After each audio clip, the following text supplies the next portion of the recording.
आजकल हमारे देश के कुछ बुद्धिजीवी बड़े बड़े उदाहरण देना बहुत पसंद करते हैं। वे कहते हैं सड़कें साफ सुथरी होनी चाहिए।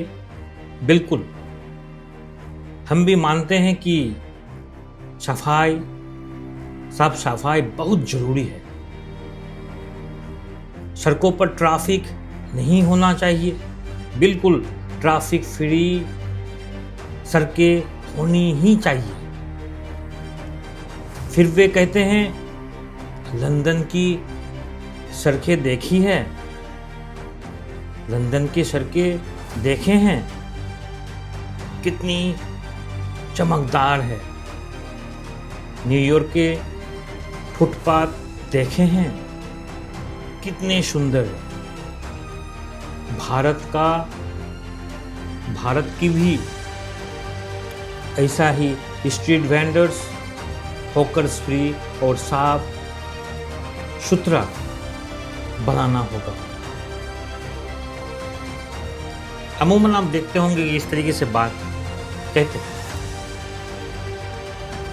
मैं आज कैमरे के सामने पूरे विश्वास के साथ कहना चाहता हूं, जो लोग लंदन की सड़कें और न्यूयॉर्क के चमकदार फुटपाथ दिखाकर भारत के गरीब हॉकर्स को, स्ट्रीट वेंडर्स को हटाना चाहते हैं, उन्होंने वास्तव में इतिहास नहीं पढ़ा है। वे केवल आज का चमकता हुआ पश्चिमी संसार देखते हैं, लेकिन वहां तक पहुंचने उन्हें कितना समय लगा और उन्होंने पहले क्या किया, इस सच्चाई को वे छिपा देते हैं। ओके, बुद्धिजीवी सारे चीज नहीं कहते। आइए आज इतिहास के कुछ पन्ने पलटते हैं। आज जिस यूरोप देशों और अमेरिका को हम डेवलप्ड नेशन कहते हैं, जब वे भारत की तरह विकासशील अवस्था में थे, तब उनकी स्थिति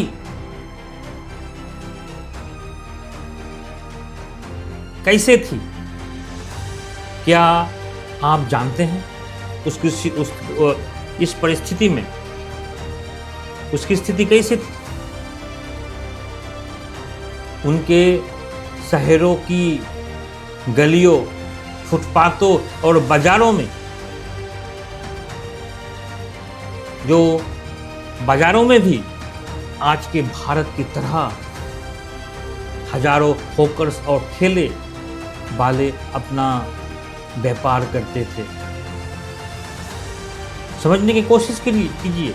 19वीं सदी का लंदन और 20वीं सदी की शुरुआत का न्यूयॉर्क किसका प्रमाण है?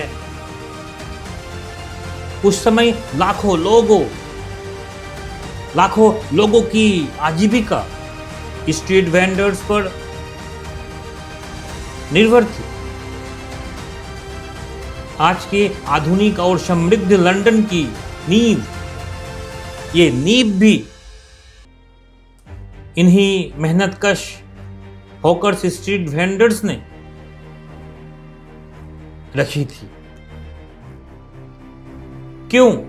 इस चीज को पता होना चाहिए आप सभी को, क्योंकि वे जानते थे कि जब कोई देश विकसित होता है तो समाज के निचले वर्ग को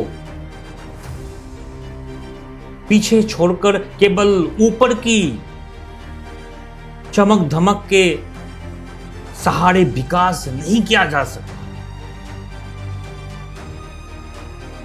मेहनत, पसीने और संघर्ष के इतिहास को मिटाकर कोई भी राष्ट्र महान नहीं बन सकता। सबसे बड़ी ऐतिहासिक सच्चाई क्या है पता है आपको? इन विकसित देशों ने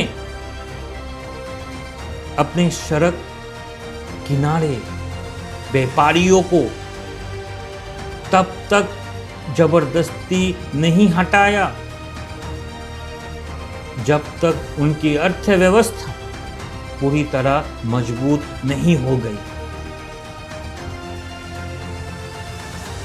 उन्होंने तब तक बड़े बड़े पैमाने पर हटाने की कार्रवाई नहीं की जब तक राज्य अपने लगभग हर नागरिक के लिए पर्याप्त इंस्टीट्यूशन एम्प्लॉयमेंट और रोजगार के अवसर सुनिश्चित नहीं कर सका।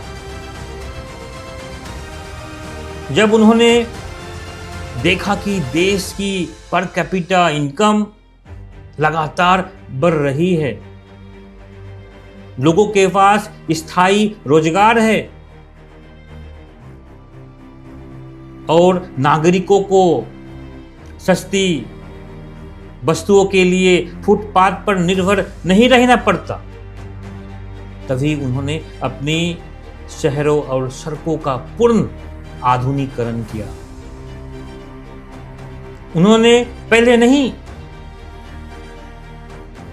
अब जरा भारत की ओर देखिए। भारत आज भी लगभग 2800 यूएस डॉलर पर कैपिटल जीडीपी है और इस पर कैपिटल जीडीपी के साथ विकास की चुनौती का सामना कर रहा है। करोड़ों लोग आज भी रोजगार की तलाश में हैं। ऐसी स्थिति में लोगों को कोई विकसित और कोई वैकल्पिक रोजगार दिए बिना, उचित रिहैबिलिटेशन किए बिना उन्हें अचानक फुटपाथ से हटाना देश का देना क्या मानविक निर्णय कहा जा सकता है? क्या यही एक संवेदनशील राष्ट्र की पहचान है, या फिर ये गरीबों की रोजी रोटी छीनकर केवल अमीरों के लिए शहर सजाने की एक कठोर मानसिकता है? दोस्तों, हमारी ये लड़ाई केवल भावनाओं की नहीं है, ये लड़ाई इतिहास की है। ये लड़ाई ठोस आर्थिक तथ्यों की है और इन्हीं अंतर्राष्ट्रीय एवं ऐतिहासिक तथ्यों को आधार बनाकर हम ये संघर्ष लड़ रहे हैं। हम प्रशासन को इन सच्चाइयों के सामने खड़ा करना चाहते हैं और इस न्यायपूर्ण संघर्ष को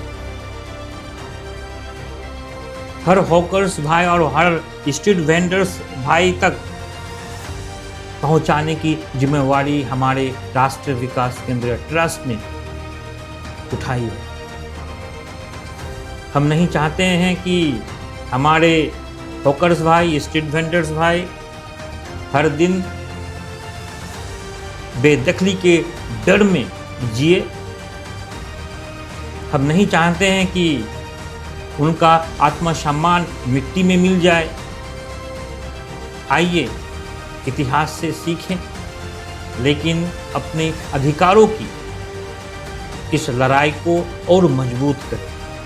आज ही राष्ट्रीय विकास केंद्र ट्रस्ट से जुड़िए, हमारा हाथ मजबूत कीजिए ताकि कोई बुलडोजर या लाठी हमारी मेहनत और हमारी रोजी रोटी हमसे ना छीन सके।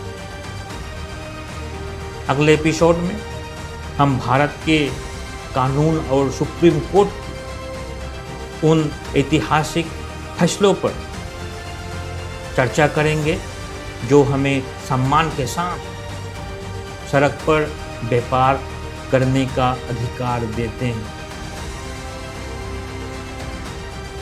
देखना मत भूलिए। धन्यवाद। जय हिंद।